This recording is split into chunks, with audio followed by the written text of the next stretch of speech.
Você já parou para pensar que talvez tudo o que você sabe sobre a escravidão na África esteja errado? Pois é, a história nem sempre é o que parece. Enquanto muitos acreditam que os africanos foram apenas vítimas passivas nesse capítulo sombrio da humanidade, a verdade é bem mais complexa e, ouso dizer, chocante.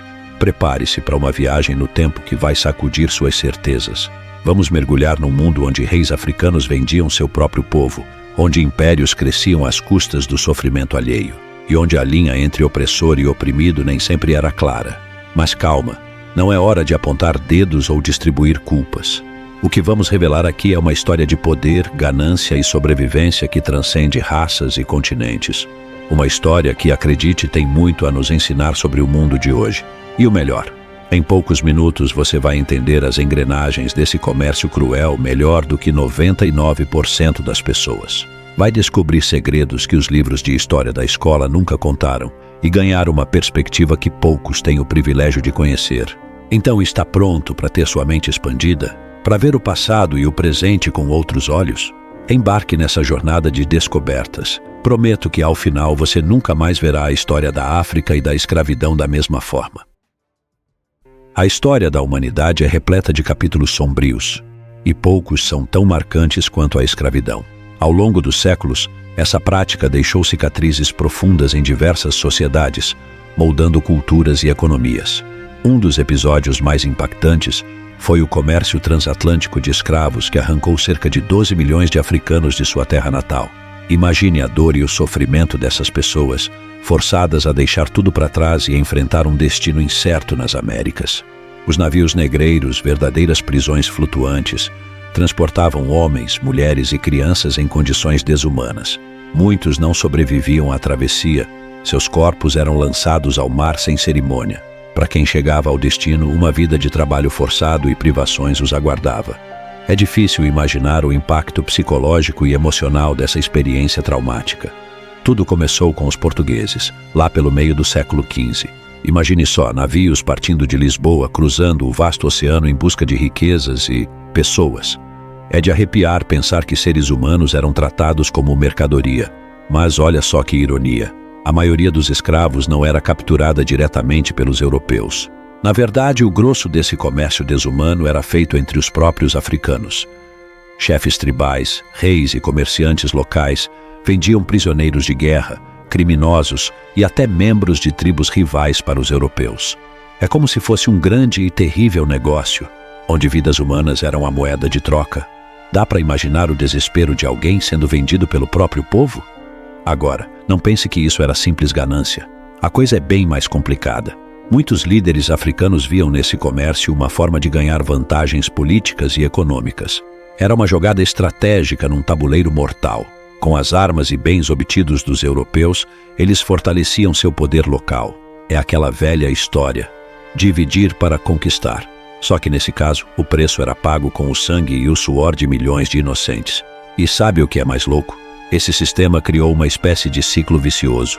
Quanto mais escravos eram vendidos, mais poderosos ficavam certos grupos africanos. E quanto mais poderosos eles ficavam, mais escravos podiam capturar e vender. Era como uma bola de neve do mal, sabe?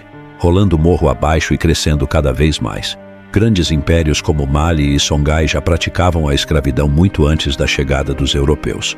Era uma prática enraizada na sociedade, vista como parte natural da ordem social e econômica. Esses impérios africanos eram verdadeiras potências em sua época. Mali, por exemplo, era famoso por sua riqueza em ouro. As ruínas de Timbuktu, antiga cidade do Império Mali, lá você pode sentir o peso da história e imaginar como era a vida naqueles tempos. Esses reinos tinham estruturas sociais complexas, com elites poderosas que lucravam com o comércio de escravos, seja vendendo prisioneiros de guerra ou membros de grupos rivais. É importante ressaltar que a escravidão praticada na África antes do comércio transatlântico era diferente da que conhecemos nas Américas. Muitas vezes os escravos tinham direitos e podiam ascender socialmente. Alguns até se tornavam membros respeitados da sociedade. Quando os europeus chegaram com sua demanda por mão de obra escrava, encontraram um terreno fértil. Muitos líderes africanos viram nesse novo mercado uma oportunidade de aumentar seu poder e riqueza. Eles forneciam escravos em troca de armas de fogo, tecidos e outros bens manufaturados.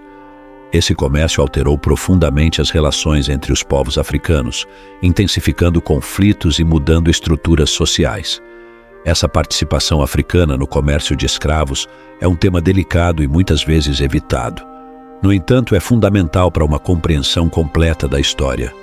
Não se trata de atribuir culpa, mas de reconhecer a complexidade das relações humanas e das estruturas de poder. A África Ocidental, uma região rica em história e cultura, teve uma relação complexa com a escravidão.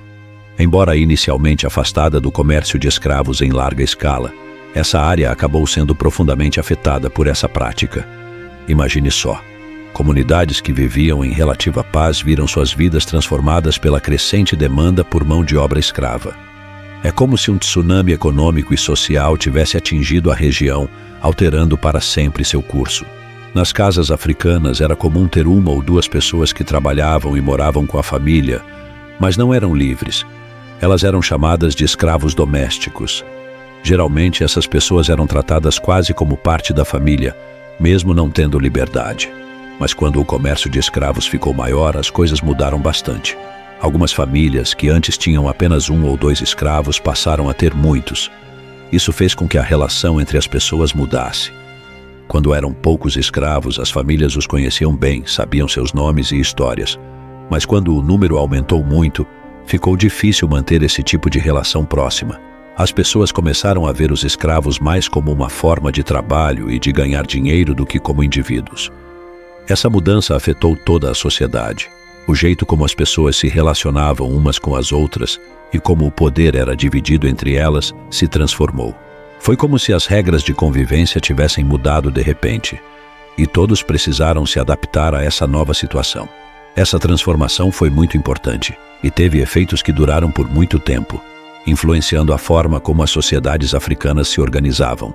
O trabalho escravo se tornou a base da economia em muitas áreas da África Ocidental. Desde a produção de alimentos até a extração de recursos naturais, os escravos eram a força motriz por trás do crescimento econômico. É como se toda uma região tivesse se tornado dependente dessa mão de obra forçada. Os benefícios econômicos dessa prática eram inegáveis para as elites locais.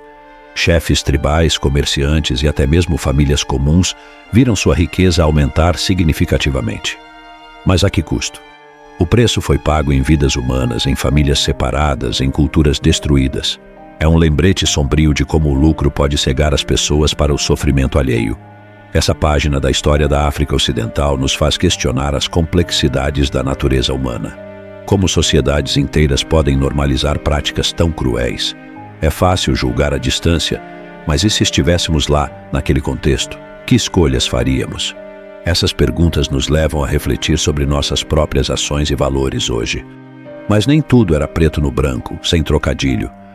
Havia resistência, havia quem se opusesse a esse comércio horrível. Alguns líderes africanos tentaram proteger seu povo, outros negociavam acordos para limitar o tráfico.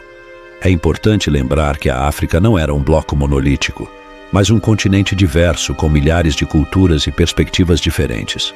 A resistência ao comércio de escravos na África foi tão variada quanto o próprio continente. Imagine só a diversidade de reações, desde revoltas abertas até negociações diplomáticas, passando por fugas em massa e sabotagens silenciosas. Enquanto alguns se curvavam ao sistema, outros arriscavam tudo pela liberdade.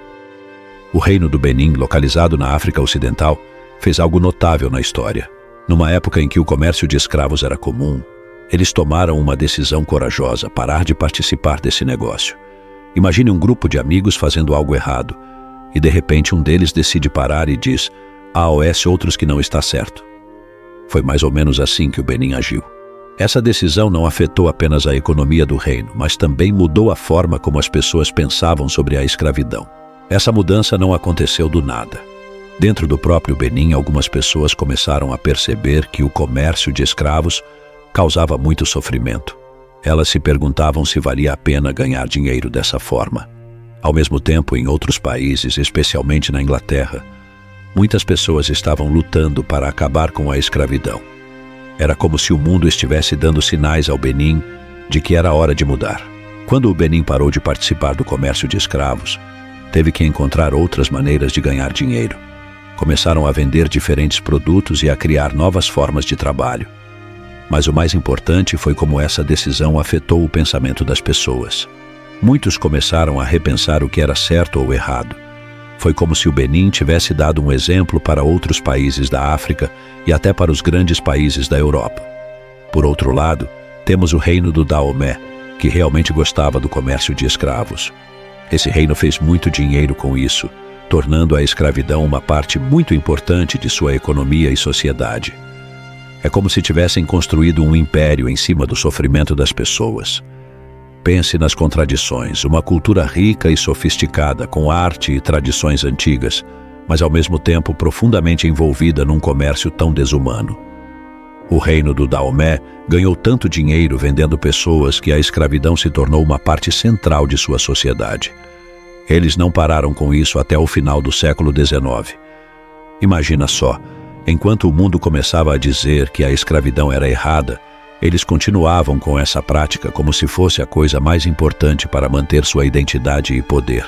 Eles tinham uma cultura rica e cheia de tradições, mas escolheram usar suas habilidades e recursos para capturar e vender pessoas como escravos. O reino do Daomé ficou tão acostumado com o comércio de escravos que resistiu a mudar, mesmo quando o resto do mundo começou a ver que a escravidão era algo terrível. Isso nos faz lembrar que é importante sempre lutar contra sistemas injustos e não deixar que eles se tornem parte da nossa cultura e sociedade. Essa resistência à mudança nos faz pensar sobre o poder da tradição e do interesse econômico. Muitas vezes as pessoas se agarram a práticas prejudiciais simplesmente porque sempre foi assim ou porque lucram com isso. É como se o medo da mudança e a ganância cegassem as pessoas para o sofrimento que causam. O fim do reino do Daomé marca o encerramento de uma era sombria. As cicatrizes da escravidão permanecem, tanto na África quanto nas Américas. É um lembrete de que a história não é um livro fechado, mas um processo contínuo que ainda nos afeta.